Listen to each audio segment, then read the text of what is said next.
I doubled my transactions. Starting was scary for me. I didn't want to be on camera. It doesn't have to be in your face real estate, but I felt really brave doing like a Facebook Live to talk about the market. How did Utah Mom affect your business? Welcome back to another episode of the REVB podcast. I've got my co-host and boss, Katie Day, here with Katie. This is one of my favorite guests. And no, Mindy, I don't say that on every show. Oh. But He's yeah, actually never said that.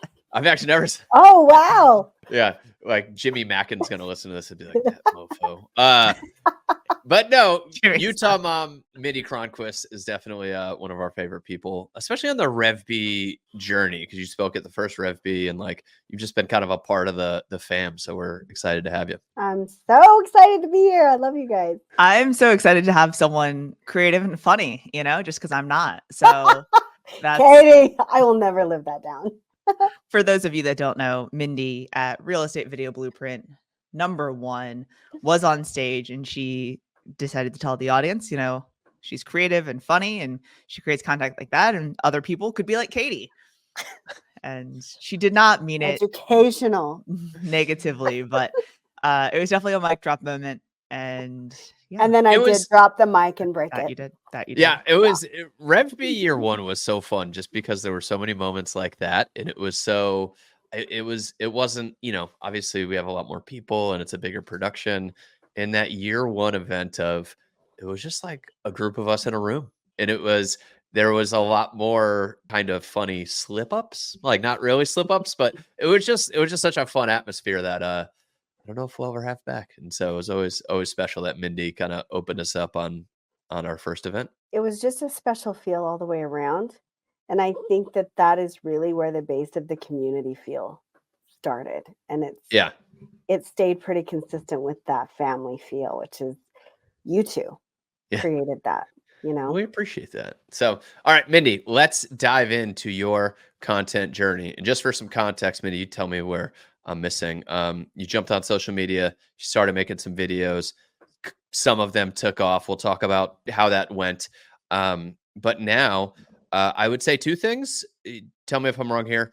You have grown an audience on social. So you have people that would not have known you if you weren't on social that now transact with you. And you have your sphere and your people that you kind of had anyways that are now like your fans on social. And so it's an easy way to stay in front of them. Would you say it's done those two things for your business? It's done those two things for my business without a doubt. I can't imagine had I not done those things, my circle would be much smaller. So let's go back to what this journey looked like for you when you started out and you're like, hey, I'm going to put some videos up. I'm going to make some content. Like, what did starting look like for you?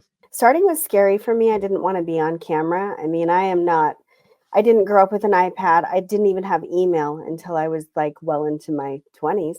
Like I'm old like that. I'm a dinosaur. I do have T-Rex arms too. So that's a whole thing. But I was really scared, and it wasn't really until I was stalking other people. It wasn't until I came to Real Broker and started really interacting with people who were actively pursuing video, doing video, making awesome videos that I started going, I really have to get into this. I'm just going to have to step through that fear and go for it. So tell me, go ahead, Katie. So what was the journey for you? So like you said, okay, I've got to do video. Did you start with something else first? What was your foray into the video world? Facebook, of course, because I'm a relic. But I started doing I felt really brave doing like a Facebook Live to talk about the market. Like, hey, it was 2020. Interest rates are really low. You should buy. And I really generated business from doing that. And so I started to see, oh, wow, I just put out a video telling people that this is a good time to buy. And then I ended up with, I think, 4 transactions from that little video that was like 30 seconds on the way to jump in the motorhome to go have fun. And I was like, there is really something to this reach of people seeing your face, your voice, hearing your tone that is more personal. And I was sold, but then I got fearful to do something beyond just a little, hey, what's up? Kind of. I would assume that your audience on Facebook was already people that knew you, right? So Mhm. generally speaking, like you have your friends, you have people, maybe secondary friends, but it's like, oh, they know Mindy, they know you're a realtor, you've been a very successful realtor in Salt Lake for a while, right? And so it's like, oh yeah, she does sell homes. We need to buy a home. This is the perfect time to reach out. Tim, what were you gonna say? Well, I was going to say, yeah, I mean, I think that's like the standard thing on Facebook. And, with the times, I think it worked then because not that many people were putting videos on Facebook. Mhm. Now it's a lot harder to compete in the feed with that kind of content. I don't know when, but I think something happened when you started posting videos on TikTok. Would that be right? That would be absolutely right. It So started. what happened? When did that happen? What did that look like? So anyone who knows me and is in my sphere knows that I love to do silly things. I love to do Yeah. silly voices. I love to do accents. Like I rarely talk to my family in a Mindy voice. It's always like some crazy voice. So especially when I want my teenagers to do something, I'm like, do you think you could maybe just clean up your room a little bit? So it kind of started just with being my personality. And I said to Chad, like, I think I'm going to start like dressing up and doing characters. And I found a videographer that would come and do that. But I just started with like a New York accent. And then I started with like little kid stuff and tried to pull some real estate into it a little bit like Mark Tilbury. I don't know if you've seen any of his content, but I'm like, I'm going to start like this dialogue with a little realtor frosting, but also that maybe can make people laugh. I love that. I love that. And so, what were those first kind of videos that you made that took off? I still like those videos, I do but too. they were not my best videos, but like, you know how it is when you start video, it's a little cringy. The first like 10 or 20 you do are like, do I even want to post this? But it's like I put the effort in, I'm just going to do it. So the first one I want to say was I had a blonde wig and it was someone saying I want to be a realtor so I can select, choose my own hours and make lots of money and just kind of the stereotypes around being a realtor with a kind of a dingy person like mocking Yeah, it was that. funny. Yeah. Yeah. And so I did that. And then I did a guy at the club that's like, I hate paying rent, no cap. And then I had the kid with the video game, like, hey, mom, did you know you can get into a house 3% down? I brought the dogs in. Like, I just was reaching to try to figure out what my space was going to look like. Not Well, my space, but my space. what I love about that part of the journey was, this was like TikTok in what, 21? 21. Yeah, like 21? May of 21. And so you were the content was good. So it wasn't just the early TikTokness of it, but like early TikTok there were a lot less people making content than there were consuming it. And so there were these opportunities to kind of go viral quickly. And so you started to take off. And like, I mean, that one with the teenager talking to his mom about buying a house at 3.5% down.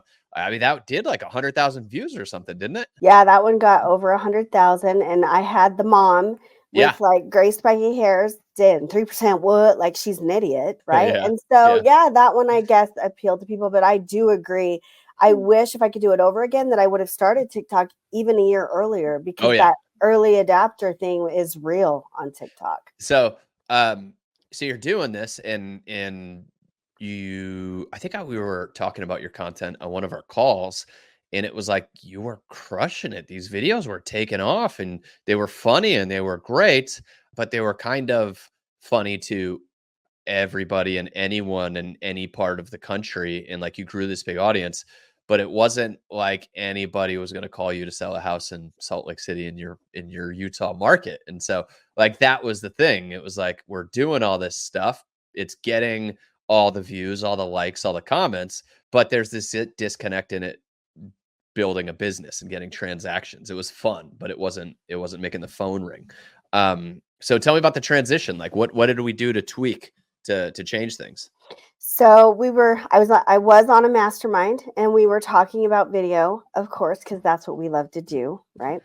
And so you said something to me like you need to really figure out something quirky and weird that it would appeal to your local market, something very hyper local. And and I think you said, Utah must have a few things. I'm like, our culture is completely peculiar, for lack of a better term. We do silly things. We don't drink. We don't drink a lot of coffee. Like, there's just a very predominant religion here that creates some really silly situations. So what's funny is I didn't really know that when I brought it up, but I think I was like, Mindy, like, are there any inside jokes for Utah that like only Utah people would think is funny? And little did I know, there are a ton of inside jokes. We've uncovered it. Well, and so that was the birth of Utah Mom, right? At that point. Before, I feel as if there might have been, before you came out with this content, did you ask anyone about it? Did you, poll any friends, or anything like that to see like, hey, do you think this is a good idea? Or did you just run with it?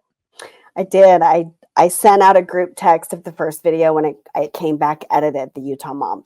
And it was not well received at all. I had 3 or 4 friends say, you're going to offend so many people if you put this out, and you have such a professional vibe. Like, I think you're going to really hurt yourself. And even after it was posted, there was someone from my prior brokerage that said to one of my friends, should I talk to Mindy about her social media marketing? Like, I'm really nervous for what she's doing. I don't think it's hitting well. And I was like, good, that means I did something right. Well, I will say you had to question it a little bit though, right? I mean, I was you nervous. sent it for feedback. Yeah. And for some context, like Utah Mom, what do you have? Like a balloon under your shirt? You've got this big pregnant beach ball, a dollar store beach ball. Makes sense. Dollar store beach ball. So Utah Mom is just this, oh, I'm Utah Mom and I'm pregnant. And like, it's that's the voice, right? Can we hear the voice? I know. Sometimes I have to practice the voice. She's got to get into character. You need to give her character. Give her a minute. Well, you know that today we're going to take the kids out to the kangaroo zoo, and we're going to jump in the balls and slide down the slides. Somebody told me that the fish taco that I posted the other day, they said, somebody commented on TikTok, you sound like Gypsy Rose. You should do stuff like Gypsy Rose. I don't know if you know who that is, but I was like, okay, I don't know if I want to be Gypsy Rose. But this first video, which was brilliant, was you talking about needing a big house for your big family with all your kids. And it's got to have a bunch of bedroom, all this other stuff. And then at the end, it's like, and we need another like in-law suite or something, because I think my husband's gonna bring on a second wife. Right? Yeah, and just making fun of like the Mormon stuff, the polygamy stuff, and everything. And so, and it was funny. It was well done and well executed. And so, just for the audience to get some context, when she sent that out to other real estate agents, they were like, "No way. You can't make fun of Mormons. That's like such a massive part of your market. Like, what are you doing? Like, this makes no sense." And you did it anyway. I did it anyways. And that's the old Mormon religion did that. Like they don't practice that anymore. But yeah. I got to thinking, I'm like, gosh, like Sister Wives is such a big hit. And there was big love there. Like, why are we not putting that elephant in the room and talking about it and just laughing about it instead of being all about it? Okay, so we know that other real estate agents thought this was suicide, right? Like, this was the worst possible thing you could do. What are you thinking? What was the reaction from your clients? What was the reaction to your business? I really fretted about that, and beyond that, my mom is she's very a Utah mom, and so I was like, is it loosely based on your mom? A little bit. My mom didn't have like a gaggle of children, but we had 5. So that's a lot. But so what happened is, sorry, remind me the question. Oh, how did your clients react to Utah Mom? How did Utah Mom affect your business? Because again, real estate agents thought it was going to ruin it. Yeah, my clients, I do a lot of client events, and I remember shortly after, I think I had one of my bigger client events, and a lot of my clients were like, why aren't you dressed like Utah Mom? Like, why aren't you? And so there was that. But one of the best memories was I was referred a $2.3 million client, and his wife had seen all my content, but he had not. And so he came to the closing table. He said, I need to talk to you about Utah Mom. And I was like, oh, here it comes, because they were so churchy. And he's like, I have ideas for you. And if you weren't already my agent, and I would have seen that, I binge watched it all night last night, I would have definitely chosen you as my agent because you're so much fun. And I was like, okay, like I was sweating for a minute, but my clients have been so amazing about it and they love it. And I've gone like, if I get really busy sometimes, admittedly, I'm not like as consistent as I should be. People will text me and say, when is there another Utah Mom coming? It's definitely taken off. It's definitely a thing now. Obviously, in some of the videos you are talking about real estate or talking about homes, and you show up as Mindy as well, right? So it's Mindy talking to Utah Mom, and there's, the connection that you're a real estate agent. I think what a lot of agents run into is they do funny content or they do skits or they do things like that, and it has nothing to do with real estate and they can't have that tie-in. Do you feel like that's enough of a tie-in for you, or what have you seen, like, other than people just being like, oh, I really like her content, oh, actually, and she's a realtor and I need to buy? How is this translated to more business for you? So I think it keeps me top of mind with people. Those videos post, and almost every time those videos post, first of all, I have to like make sure I have 15 minutes in that first little bit to answer DMs and people responding. And then they'll say, oh, by the way, I want you to let you know I'm going to have my brother-in-law call you. I'm going to have so-and-so call you. I just think it triggers that articulator, like, oh, that's right, so-and-so's looking for a house. And then what's really fun about that is they're like, oh my gosh, they told me about you. They said you're the best real estate agent, but I was watching your content and I just am so excited to meet you. Like, it gives that familiarity, like Yeah. they feel like they already know you. And even at like I went to a Salt Lake Real Producers event a few weeks ago, their kickoff event, and there were so many agents and surveyors, people in the industry that came and said, Utah Mom, can I sit at your table? And I'm like, this is so weird. Like, I don't know who they are, but they follow. So it's fun. I love that. I think it's just such a great example of not listening to other agents.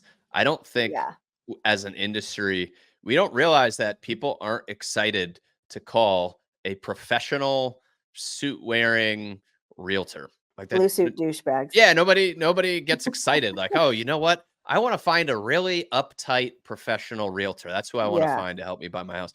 They want someone that they feel like they can open up to. They want someone they feel like they can trust. And I feel like we naturally trust people that make us laugh. Like that is something that I think is inherent. Like I don't trust politicians at all. I don't know why I trust comedians. Like I just trust comedians. And so yeah, I think that's super I think there's some gold in the fact that you got told no by a bunch of real estate agents and then posted this and it crushed. And my mom likes it. Oh, there we go. Hey, that's my biggest the fan. toughest critic. Yeah, right. Yeah. Okay, so I'm curious to know what has been two things: your best performing video, one, and two, what's been your favorite skit or stereotype to kind of talk about? Okay, those are great questions. So the highest performing video was definitely the one where I say that he's adding a second wife. We need a bigger house for the basement. Yeah. That was almost 1 million, which I wish it was more, but I'll take 1 million. Maybe it'll get a little bump after this, Yeah, maybe. We'll get you 4 more views. 4 more. Yeah, 6 more views. But that is definitely one thing. I love talking about how everybody's pregnant and how, like, one of the pieces of content I did, everybody here has a big picture of their family in the living room outside with matchy outfits in the mountains. And so I talked about that, like when she was touring a home. And so just those little things that everybody does here, like the soda shops. Because we don't drink alcohol, we have dirty soda. And it's just syrup in the soda that makes it flavored. So, and cream. Yeah, and cream with sugar, right? So I've loved just having that. And I actually had a cookie company recently asked me if I would collaborate with them to advertise their cookies here, because that's another huge thing here is the crumble and the the birthplace of a lot of things, actually. Sugar. Yeah. All sugar. When you Sugar don't have cocaine. when you don't have other vices, we just go to sugar. This is something that I've seen really be true, but I just, you're the best example of it, I think. You were making videos that were funny to everyone. So it didn't matter where you lived. It was funny to people across the country. And those did well, and you got traction, 100,000 views, and it did really well. And when we said, hey, you should go for a smaller audience, like make things that are just funny for people in your area where, Katie watches it and they don't, like, she doesn't get it because she doesn't, the inside joke of your area. When you not funny. It's not funny. When she actually went for when you went for a smaller audience, you actually went way bigger on your reach and views. And so that was interesting. By niching down your audience, you actually got a ton more views and engagement, and, reached a whole ton more people. Yeah. And what's also interesting is I didn't have the link tree at first. Yeah. But what was really interesting about that is once I put the link tree in, to see how many people roll over into Instagram. So like I have over 50,000 followers on Instagram. I think a lot of those, I would say at least 30,000 or 40,000 of those link treed over from TikTok. And I'm seeing that kind of uptick because of the threat of TikTok being bye-bye. For sure. Interesting. Right. So what advice would you give to someone if they are trying to find like their type of content and audience? Because like, again, as Tim said, you were doing some funny stuff. You're like, no, let's niche down. Let's go, Salt Lake and Utah, and your views and reach and all the things increase significantly. Like, I feel like it takes a while sometimes for creators and for real estate agents to find what their niche is. Was that something that was super easy for you? Or like, what advice would you give to someone if they're just like, I'm posting a bunch of stuff, but none of it really seems to be what resonates? I would say start consuming content, especially content that is not real estate related, that you can find a way to bring into real estate. I think I'm going to give a shout out. I think Shannon Mangan is an example of that. Like, she does really funny content and finds a way, and creative content, and finds a way to make this so fun and educational at the same time by doing things that are not typical home tour. Home tours do really well. Like, they're proven to do well, but her stuff is getting her a lot of business because she's doing that. So I would say consume content that is not real estate related. Start thinking about how you can layer a sprinkle in. It doesn't have to be in your face real estate, but even just a sprinkle. You'd be surprised how many people will interact with you when it's not sales in your face real estate. Yeah, no, I would completely agree. And I think Shannon is a great example. Her videos always make me smile, and it's like, they're educational, but they're funny. And so that's where it's like, I want to watch more. And then it's like, oh, I just learned something, inadvertently, right? Just from her, funny hooks and her moving around and jumping around and rolling around or whatever it may be. It's interesting that you added Linktree, and then that increased your, people coming to your Instagram profile and things like that. Have there been any other tweaks that you've made or additions that you've done that have helped you to create more conversation? Because like TikTok's a terrible DMing platform. You've got to like click 14 times to get to a DM, and half the time I don't even realize I have messages. What else have you done that's helped you more on the business side, or what tweaks have you made that have helped you more, to get more clients? So I agree with you that TikTok, the DM is not fun. So if someone TikToks me a DM, I'll try as quick as I can to get them away from the app and maybe say, hey, DM's a little bit easier on Instagram. Do you want to meet me there? Because people won't always give you their information, because TikTok is such a wild, wild west of internet. So they don't know that they can really trust you. So I try to get them at least on a platform that they're comfortable with. As far as technology, for me, it's really just a lot of analytics of metrics. I really try to stay current with education on hashtags. Words on screen now are a big thing. So I've increased my captions used to be just small. I've tried to do a little bit longer captions with as many words as possible that people may search. So I think just staying on top of learning. If you're on a certain app, you need to stay on top of learning the tricks and tips and pitfalls of the app that you're most present on. Yeah, that makes sense. And I think, we know it's quite an evolution, right? You can't just keep doing the same thing over and over again. You always have to adjust and make sure you're staying with the times, because there's plenty of people that are still doing the same thing from 2021 and it just doesn't work anymore. Yeah. So Mindy, what does business look like from social? Like how do you see this play out in your business? So I love how this has played out in my business. I am a metrics nerd, so I keep track of like production and where things come from and all those analytics. And from 2021 to 2022, I doubled my transactions, and about 36% of those were from social media generated leads. Yeah. And that's so amazing. I've really never paid for a lead. Whatever my production in doing the social media is what I've paid. And the ROI is incredible on that. And then I have also 2022 to 2023, I doubled again. And about the same percentage, 28%, 38%, right in that range, depending on the month. It's funny how certain months are bigger too. Like the summer selling season, I tend to see a lot more DMing about buying houses than I do in like November. So I think keeping track of your analytics, your metrics, how long people are staying to watch. If your video's too long, like if people are average staying 22 seconds, then that tells me I probably need to make 25-second videos. Or I think being flexible, pivoting, shifting, and keeping abreast of all of those, of those analytics are very important. Goof. Yeah, I love that. Tim was trying to say something profound, and he's like, I was impressed. Totally just knocked me out of my game. He's gonna have to edit me heavily. No, we don't edit. No. That's the thing, is like the post production. We try to keep it in its raw. We try to keep it authentic. We try to keep it authentic for sure. Okay, I like that. That's what Mindy, you're the best. Sorry then. Yeah.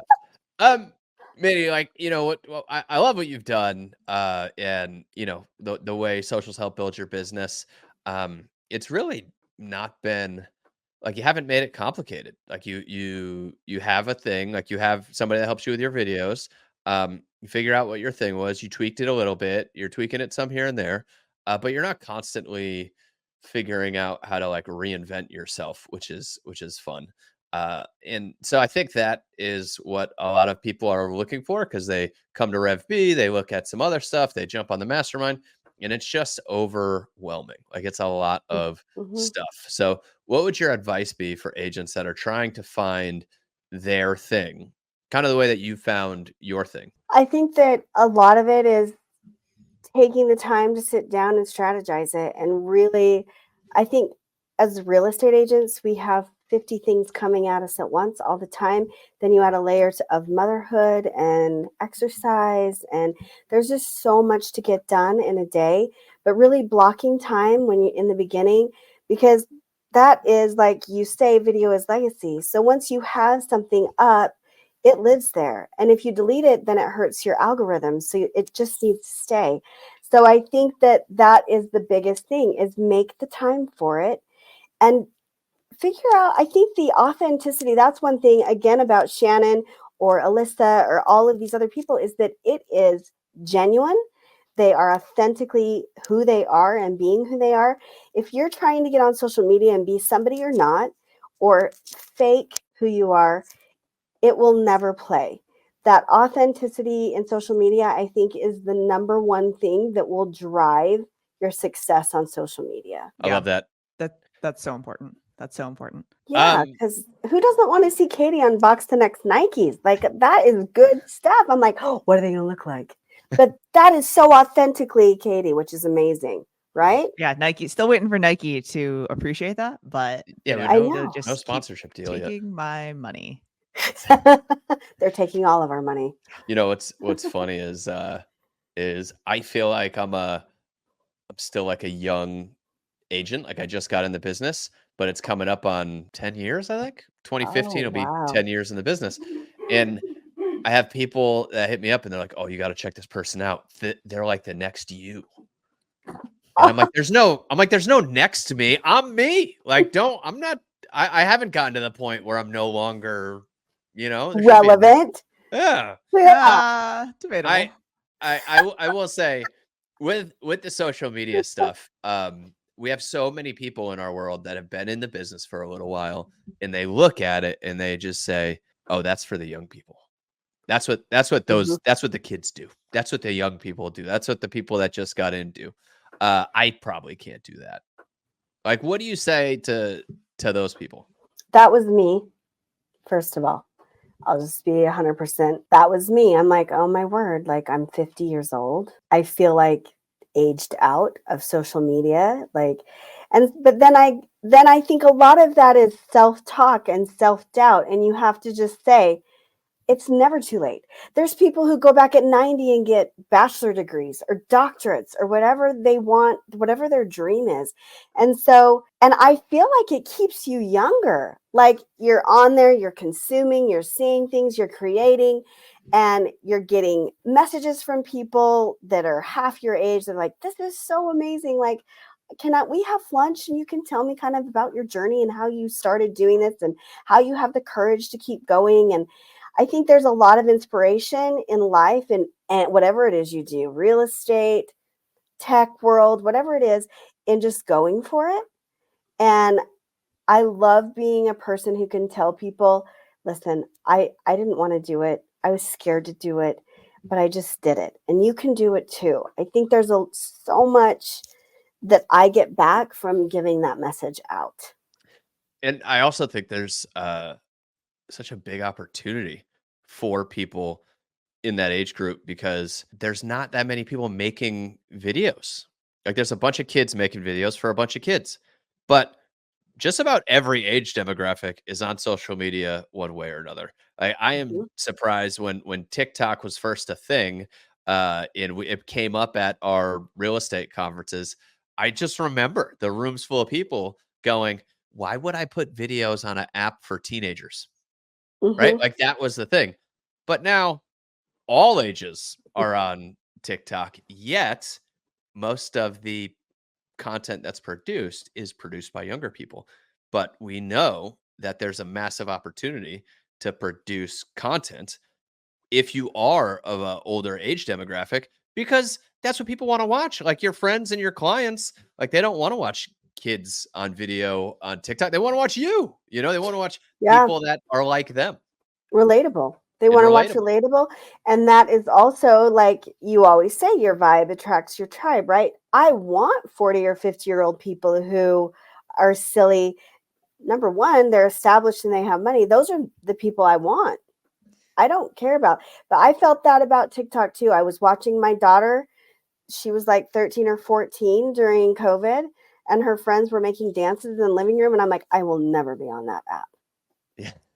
That's Never say that's the never. that's the progress of most social media though, right? I mean, That ages up. it, when Facebook first started, you had to have a college email address. And then I remember like when our parents came on Facebook, we're like, oh geez, and Snapchat, like same thing, like it was kids. And then we joined Snapchat and we ruined that for them. So it's just interesting to see the evolution of social. And I think that, that self-talk that you referenced it's so important to work through that and work past that, because I think in order to continue to, stay relevant, you have to kind of push past those limiting beliefs. And I'm so glad that you did and that you are open about, how you felt, because it'd be very easy for you to say, oh no, like I was just ready to go in and crush it. So I appreciate you sharing that and, giving that vulnerability to other people, because, I think that there's plenty of people that are listening to this that, want to do it, but aren't ready to take the jump. So thank you for that. Yeah, you're welcome.